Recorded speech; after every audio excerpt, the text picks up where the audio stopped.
Hey guys, how are you? I hope you're all doing very well. This afternoon I'm going to be doing a review of a comedy drama from Sweden. This is spoken in the Swedish language with English subs, released in the year 2014, directed by Roy Andersson, and this movie is called A Pigeon Who Sat on a Branch Reflecting Existence. So the story to this movie, you've got two salesmen, they're very depressed, they're not really making ends meet, they're bickering between each other, and they're just miserable with their existence. So they're going along to different areas to try and sell their novelty items, but no one wants to buy them, so they're just going through the motions. So along the way, they meet up with other people who are equally as depressed in their lives, and it just seems like no one in this film really has anything going for them. So everything amounts to a very depressing feeling, and it does give you an indication, and it actually feels like a pigeon just sitting on a branch looking at life and wanting to know what life is all about. So what happens in the film and how it comes about is something you're going to have to find out for yourself, because that's as far as I'm going with my synopsis.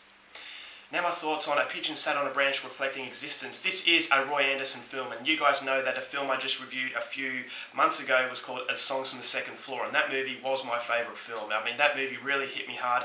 It got me thinking about my life, and Roy Andersson, the beauty of his films is that he makes you think about life, and he gives you a harsh reality of life, but at the same time he's not trying to depress you to the point where you're going to be in a bad mood. He's depressing you, but he's got a level of charm to it, so you're not really taking it too harshly, but it just gives you a different surreal insight into a world of the misery, of human misery, and how these people are all miserable, that don't really have any redeemable qualities, and you don't know how they're going to come out of their predicament, but you're strangely captivated by the film. And so Songs from the Second Floor, it really hit me hard. It made me think about my own life with depression, anxiety, and how hard it can be, and a lot of stuff in Songs from the Second Floor really symbolised the struggles that I'm going through. And I just thought it was a very smart film, and it was a film that everybody should see, because it's not often that a film like this comes along.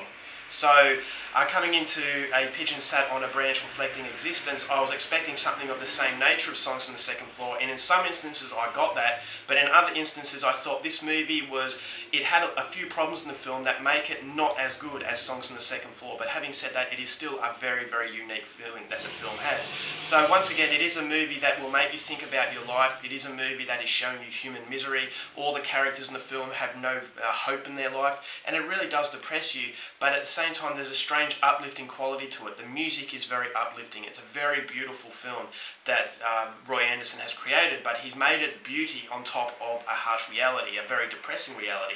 So it's not a movie that is done by a director who only has one sole focus. He has a lot of focus, he has a lot of broad ideas, and all those ideas come together and they stick very nicely within the running time. You feel it at the end of the film. You don't need to watch anymore because he's covered all bases. And I think Roy Andersson is a cinematic genius, because the way he shoots the film is just unreal. I mean, the camera doesn't actually move throughout every shot of the film. So in order to make this work, he needed to have the shots absolutely perfectly placed, and he does. The way that the characters interact with each other, it actually feels like you're a pigeon on a branch reflecting existence. You're just watching life unfold. It doesn't necessarily follow a formula. It doesn't follow a plot. It's just looking at human misery in the eyes of someone who is just basically a fly on the wall. And you can't control what's happening, and that's what life does. You can't control everything that happens in life. Sometimes you just got to sit back, and you've got to hope that the impact is not as hard as you want it to.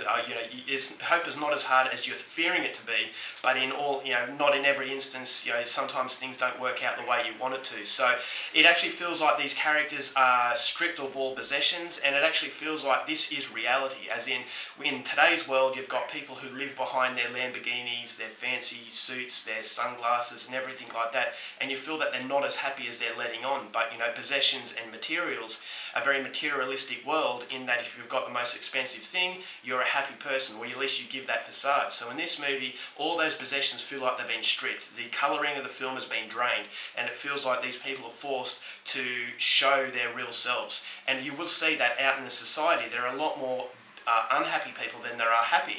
And happiness is a very hard thing to get to, and I thought this movie symbolised that perfectly, in that they're trying to be happy, but they're just not. You feel that when they're happy for somebody, their voices are drained, their life is drained. Everything in the cinematography is done to a point where you feel that this movie is set in a world where all hope is lost. And as I said, it really should be a depressing feeling, but the music and the dialogue in the movie, it uplifts it to a very charming level. And so it's not a movie that's going to get you down in the dumps. If you've had a bad day and you watch the film, strangely, you'll be feeling a little bit bit better about yourself. And that's exactly what I got from this film. And it's not every day you come across a director who was able to do this. So the acting was great, very deadpan humour. If you're familiar with Scandinavian humour, they specialise in deadpan, which is not slapstick, it's not obvious humour, it's done in a way where it's very cold in its delivery. But if you're a fan of this type of stuff, I think this is the most intelligent type of humour, and Scandinavia do it so well. I think this type of humour belongs to Scandinavia. I'm not saying any other type of humour is beneath it, but this is a special type of humour. And I thought it was done very well. Some of the interactions between these depressed people were done in a very depressing way, but it just comes across as very funny, and that's that light-hearted approach. And I think that a movie like this, if it's too depressing, you think to yourself, oh, I want to kill myself now. But this movie, it doesn't allow you to dwell in depression. Yes, it's a very depressed world, but it's done in a very masterful way where you feel good about watching it. So the soundtrack is the best part of the film. I will definitely download this soundtrack, as is the case with Songs from the Second Floor. Phenomenal soundtrack. It really captures you into the moment. And as I said, that's a very happy, uplifting approach that it has. It's a very, very bizarre film, so be very careful going into it. If you like your films that are, straightforward, this is definitely not for you. This is ultimately my problem with the movie. Now, Songs from the Second Floor, it really had a much more coherent plot. I mean, it didn't really follow one story, but it had a much more fluent continuation. Whereas in this movie, I think that it was a little bit too random for its own good in certain areas. You've got one scene, and then another scene, and then another scene that's equally as bizarre as each other. And yes, they have a purpose, because you feel that the director is actually trying to get a message across. But the problem with having random scenes is that they feel very disjointed, and they don't feel like they have a lot of relevance to the overall story of these two salesmen. So instead of actually enjoying the film and continuing from the film, you're left scratching your head thinking, what did he mean by this? What did he mean by that? What did he mean by this? So instead of actually enjoying the story, you're left scratching your head, and then before you know it, you're on to the next scene of randomness, and you're just continuously becoming confused. And that wasn't a massive problem, but that's why it's not as good as Songs from the Second Floor, is because that movie, it was kind of reining in the randomness, and it was allowing you to enjoy the film, and then at the end you can discuss what the themes meant. But in this movie, I think that Roy Andersson goes a little bit too far with the random quality, and you start to think, okay, what is he trying to do here? Yes, I can see that there is a point, but I'm not exactly sure what that point is, and it doesn't feel like it is a part of a film that is coming on as an overall piece. It actually feels like a collection of random scenes showing human misery and doing it very well, but it just doesn't feel like it is a very, smooth run.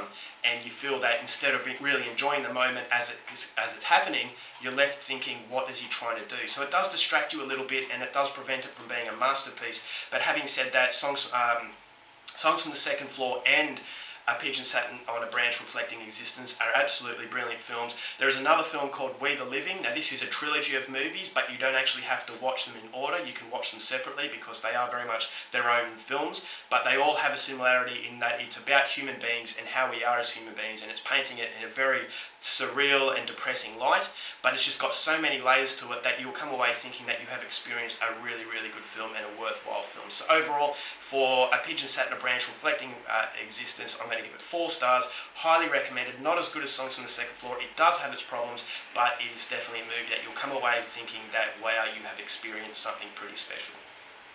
Alright guys, that's my review. Hope you enjoyed it. Till next time, keep watching movies, and I'll see you later. Bye.